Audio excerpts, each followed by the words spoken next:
Did you know that one of the largest cities in Ohio almost wasn't in Ohio? I'm talking about Toledo. It was nearly a part of Michigan. The two states ended up in a pretty heated battle over it too. But before we get to that, let's rewind back to the city's early days.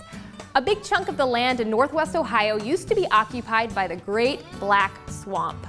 The mushy land was not an easy place to live. European settlers even nicknamed the area where Toledo is Frogtown. In 1824, Ohio's leaders decided to build a canal between the city of Cincinnati and Lake Erie. As the Miami-Erie Canal was being planned, plenty of cities in northwest Ohio wanted the waterway to end at their location.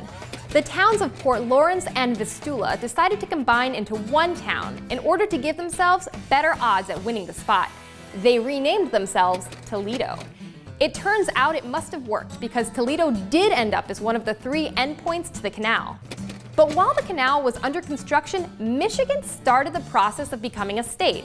While drawing up their border between Ohio in 1835, the area of Toledo came into question, resulting in the Toledo War. Both states claimed that a 468 square mile region on Ohio's northwest border should belong to them.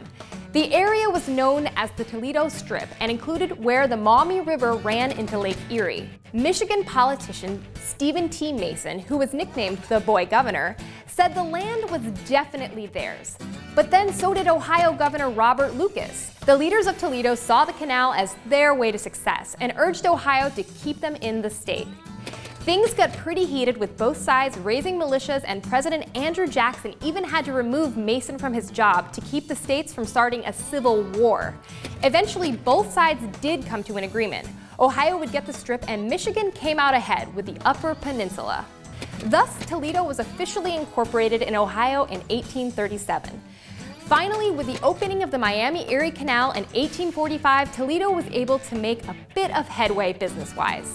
Yet the Great Black Swamp still loomed over the city. The damp land caused outbreaks of deadly illnesses, including cholera, malaria, and typhoid fever. And Toledo earned a new nickname, Graveyard of the Midwest. Not a pleasant slogan.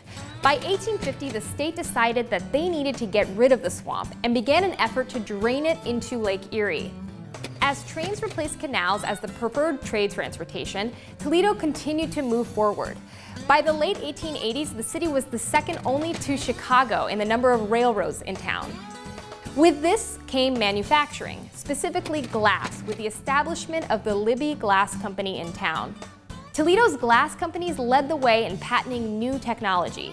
A patent is a license granted to a person or a company to keep others from making or using their invention. While Toledo certainly made a lot of glass in the city, the patents meant that any time glassmakers in another city used ideas patented in Ohio, Toledo makers got a profit. Finally, Toledo got a good nickname, the Glass City. Beyond glass, the city was also known for automobile manufacturing. Willys Overland was one of the biggest car makers here. For a while, they made more cars than any other company besides Ford. As the Great Depression rolled around, cities like Toledo that relied on manufacturing jobs struggled to get by. They did receive a boost with wartime manufacturing for World War II. Willys even made 350,000 Jeeps for World War II. After the conflict ended, though, times were again difficult for manufacturing hubs like Toledo. Folks moved to suburbs and factories shuttered. Still, the Glass City shines on. It remains home to the Libby Company and plenty of auto manufacturers, and of course, it's a lot less swampy.